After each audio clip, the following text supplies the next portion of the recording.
Good evening বন্ধুরা, welcome back to my channel. সবাই কেমন আছে? আশা করি সবাই খুব ভালো আছে, আর আমিও খুব ভালো আছি। আর আমাকে তো ভালো থাকতেই হবে, আজকে আমার বার্থডে আর ভালো তো থাকতেই হবে। তাই আজকে এখন থেকে ব্লগটা স্টার্ট করলাম। আর আমি আজকে ছুটি নেইনি, আজকে আমার ছুটি ছিল না। এই কিছুক্ষণ আগে ডিউটি থেকে আসলাম, ডিউটি থেকে এসে এখন রান্না বান্না করতে হবে। চিকেন নিয়ে এসেছে, তারপরে মাছ নিয়ে এসেছে, সেগুলো রান্না বান্না করতে হবে। এমনই কপাল, দেখো বার্থডের দিনেও রান্না বান্না করতে হবে। কিছু করার নেই, আমার ঘরে কেউ রান্না বান্না জানে না। 4-5জন রয়েছে, কিন্তু কেউ রান্না বান্না জানে না। আমার বড় এখনো ডিউটিতে রয়েছে। আর আজকে যে কারণে ছুটিটা নেইনি, তোমরা বলবে যে আজকে বার্থডে ছিল, আজকে কেন ছুটি নিলাম না। যেহেতু আজকে বার্থডে, হাতে ব্যথা হয়ে গেছে, যেহেতু বার্থডে আজকে মানে বুধবারে, তাই আমি বুধবারে নেইনি। সেলিব্রেশনটা আজকে রাত্রে হবে, তাহলে শুতে শুতে অনেক রাত হয়ে যাবে। আর আমার সবসময় মর্নিং শিফট থাকে, তোমরা যারা আমার ভিডিও দেখো তারা জানো। আর তাই আর আমি নিলাম না, আজকে নিলাম না, কালকেই নিলাম। বুধবারে রাত্রে যদি শুতেও যদি লেট হয়ে যায় তাও সমস্যা নেই, বৃহস্পতিবারে ছুটি থাকবে। আর এই তো এখন রান্না বান্না করতে যাব, রান্নাঘরে যাব। আর কালকে যেহেতু ছুটি রয়েছে, তাই কাপড়ও ধুতে হবে। তারপরে অনেক কাজ রয়েছে, এখন বিছানাটা করে নিয়েছি, মানে ঘর দুয়ার ঝাড়ু দিয়ে নিয়েছি, বেডরুমটা। আর আর এদিকে কিছুটা ডেকোরেশন হয়েছে, চলো তোমাদেরকে দেখাই। দেখো কিছুটা হয়েছে, আর পুরোটা এখনো হয়নি, কিছুক্ষণ পরে হবে।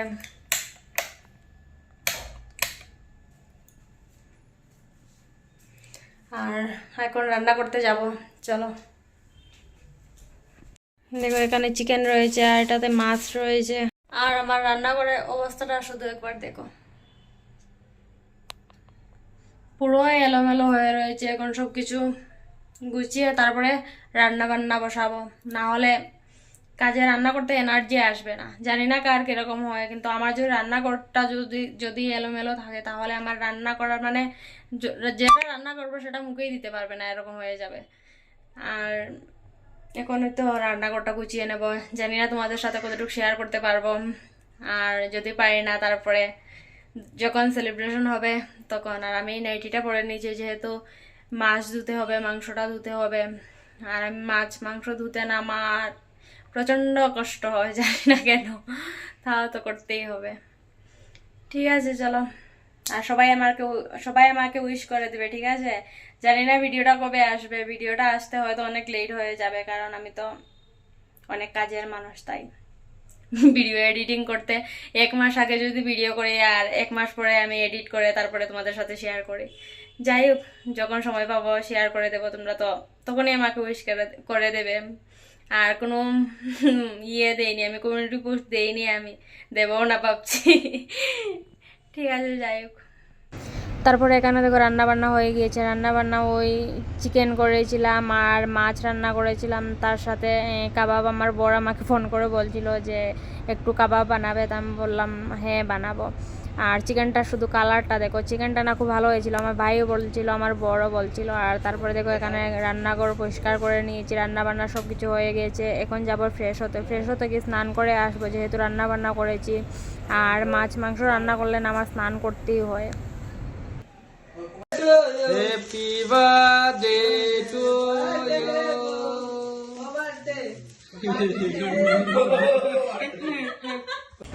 তারপরে দেখো এদিকে কেক কাটিং সব কিছু হয়ে গিয়েছে। আর আমি তোমাদের সাথে ডেকোরেশনটা একবার শেয়ার করছিলাম, যেহেতু আগে শেয়ার করতে পারিনি, তাই তারপরে কেক কাটিংয়ের পরেই শেয়ার করছিলাম। আর পরে আমার বড় মাকে গিফটটা দিয়েছিল, আর গিফটটাকে তোমরা তো ভিডিওতে দেখতেই পেরে যাবে, একটা আংটি দিয়েছিল।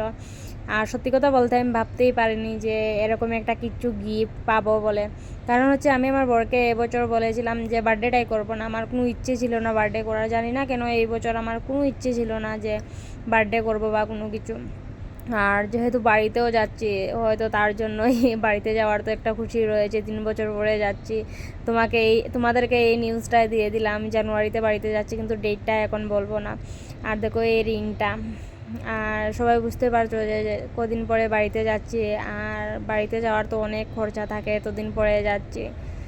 তাও আমার বর এই গিফটটা আমাকে করলো, আমি কিন্তু জানতাম না এই গিফটটার বিষয়ে, আমি কোনো কিছু জানতাম না। আমার বর আমাকে বলেছিল যে কি নেবে, আমি বলেছিলাম না, আবার কিছু নেব না আমি।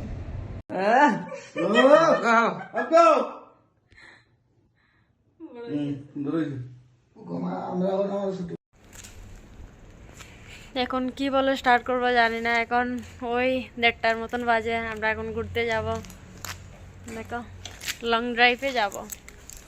আর বার্থডের দিনটা তো শেষ হয়ে গিয়েছে, আর সব কিছু তো ভিডিও তো তোমরা দেখতেই পাবে। আমি ভিডিও করেছি, যতটুকু পেরেছি ভিডিও করেছি, ভিডিওতে সব কিছু দেখতেই পারবে। আর এখন আমার বরের জন্য অপেক্ষা করছি, আসছে না এখনো। তো চলো বন্ধুরা, এখন আমরা ঘুরতে যাব। আর এখানে আমার বর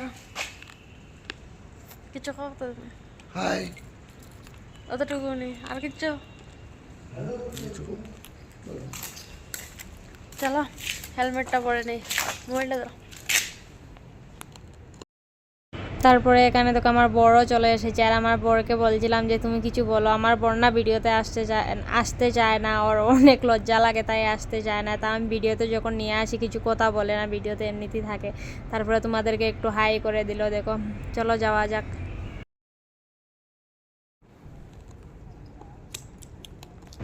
আর এদিকে দেখো আমি হেলমেটটা পরে নিচ্ছি, হেলমেটটা না পরে তো যাওয়াই যাবে না রাস্তাতে, যেহেতু এত রাত্রের সময়, আর এত রাত্রে না পুলিশও থাকে রাস্তাতে, তাই আর এরকম যাওয়াও যাবে না। হেলমেটটা পরার ইচ্ছে না থাকলে পড়তে হয়। আমার না অনেক চুল চড়ছে, জানি না কেন। আমার মনে হয় যে আমি হেলমেট লাগাই তার জন্য, হয়তো জানি না। তোমরা সবাই বলো আমাকে, কমেন্টে জানিও আমাকে